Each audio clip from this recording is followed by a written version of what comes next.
Calligraphy is one of those rare arts where a single tool can change the outcome completely, and today we're looking at one of those tools, the Pilot Parallel Pen. Known for sharp lines, a smooth flow and mesmerising colour blends, this thing is a powerhouse and a personal favourite. If you've been following along on our social channels for a while, you'd recognise it immediately. So, what makes the Parallel Pen different? Well, it's all in the nib. Instead of a traditional calligraphy nib, it uses two metal plates which sit parallel to each other. This unique design gives razor-sharp lines, consistent ink flow, and the ability to blend colours directly on the nib. This all combined makes it incredibly versatile. And it's also available in a range of nib sizes. With it, you can create expressive modern calligraphy and fine lines using the edge of the nib, traditional italics, which are better suited with the smaller nib sizes, or bold, blackletter or Gothic scripts. And flourishing, which is my favourite part. You can pretty much write in whichever direction you'd like with this pen. So when you open the box, you'll find the pen body, cap and the nib section, two ink cartridges, usually black and red, a cleaning plate, a cleaning bulb, and an instruction leaflet which shows the autonomy of the pen, and also a few scripts to get started with. Everything you need to get started with straight away, other than the paper. To put the pen together to start writing, it's really simple. It's a fountain pen design. You just unscrew the grip section, push the cartridge firmly into place. The widest end of the cartridge is the part you insert. Make sure the cartridge is secure and let the ink saturate the nib, usually 10 to 30 seconds. And don't panic if the ink doesn't start flowing straight away. That's really common with fountain pens. If the ink isn't flowing, it's usually a simple fix. First of all, make sure the cartridge is fully seated and clicked into place. And if it is, gently squeeze the cartridge to help prime the feed. Sometimes the ink just needs a little bit of help getting through the feed and out of the nib. If the pen is older, use the cleaning plate to clean the nib of old ink and paper fibres which can get stuck in the middle of the plates. You can also use the bulb cleaner to flush out dried ink, simply filling the bulb with water, inserting it into the pen as you would a cartridge, and then squeezing the bulb to flush the water and any old ink out. Also, make sure you use a good, smooth quality paper. These pens put down a lot of ink, so if you have a really bad quality or thin paper, you're going to see bleed through and feathering, which is going to ruin the effect completely.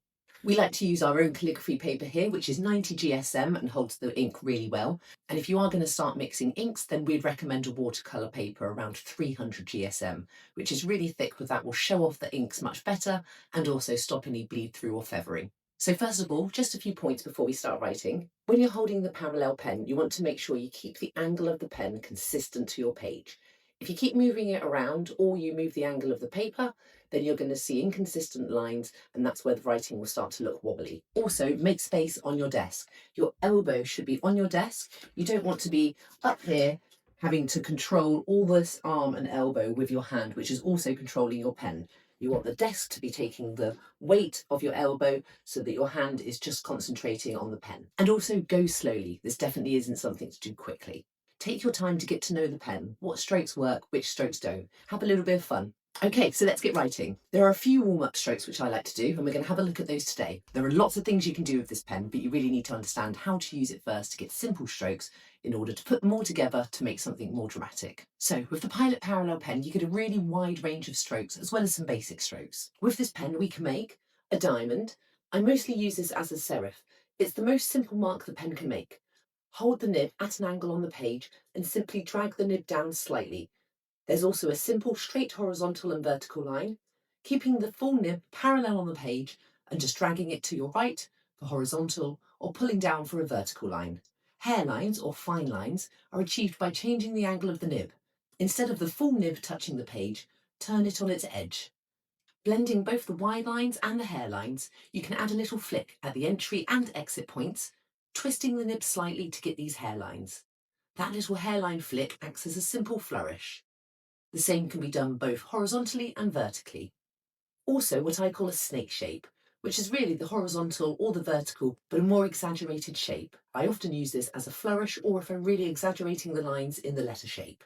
Using it instead of a straight line really adds some drama. Stay on the edge of the pen for longer to get the finer entry or exit line, and then bring the pen down to use the full nib for the wider parts. And ovals are made from two simple crescent moon shapes joined together, one to the left and one to the right. Another flourish is the spike, starting on the edge of the nib to get a fine line and then bringing the full width of the nib to the page to finish with a full line. All of these shapes form the backbone of most italic, Gothic or Blackletter scripts, which is really what this pen is made for. Practicing them and getting used to them is a great way to start forming more consistent letters. The more you practice, the more you'll be able to control the pen. And remember, it's practice for progress, not perfection. So once you're comfortable with the pen and how it moves to make different marks, start practicing alphabet prompts. Pilot provide a really handy guide with all their Pilot parallel pens. It includes an italic, Roman and Gothic script in both upper and lower cases. And of course, you can find lots more online. So that's a brief introduction to the Pilot Parallel Pen. Practice a little bit every day and you'll be amazed at how your lettering transforms. And would love to see what you make with the Pilot Parallel Pen. So drop a picture in the comments, or if you do have any questions, let us know and we'll get back to you. If you enjoyed this tutorial and would like to see more, don't forget to like and subscribe.